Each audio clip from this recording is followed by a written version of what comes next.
Morning అండి. ఈ ప్రాబ్లమ్కి goods sent and consignment account prepare చేస్తాం. ప్రాబ్లం మొత్తం లెందీగా ఉంది కాబట్టి పార్ట్ 1, పార్ట్ 2, పార్ట్ 3 అని డివైడ్ చేసి చెప్తున్నాను. Present goods sent and consignment account చూస్తాం. ప్రొఫార్మాస్ ఏమండి? Debit, credit, particulars amount goods sent and consignment account.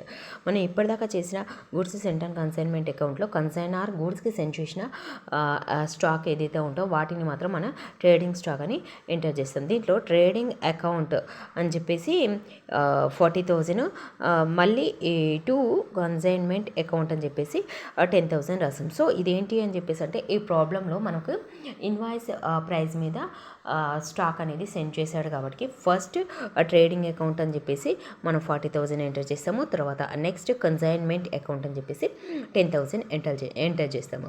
Okay, by consignment invoice అని చెప్పేసి అని అంటాం. అంటే కన్సైన్మెంట్ స్టాక్ అనేది ఎలా సెండ్ చేశారు అని చెప్పేసి అంటే ఇన్వాయిస్ ప్రైస్ మీద సెండ్ చేశారు. సో టోటల్ ఇన్వాయిస్ ప్రైస్ ఎంత కాస్ట్ స్టాక్ది 50,000. Okay, this is the goods sent and consignment account. Okay, నా ఛానల్ ఫస్ట్ టైం చూస్తున్నట్లయితే ప్లీజ్ లైక్ అండ్ సబ్స్క్రైబ్ చేయండి.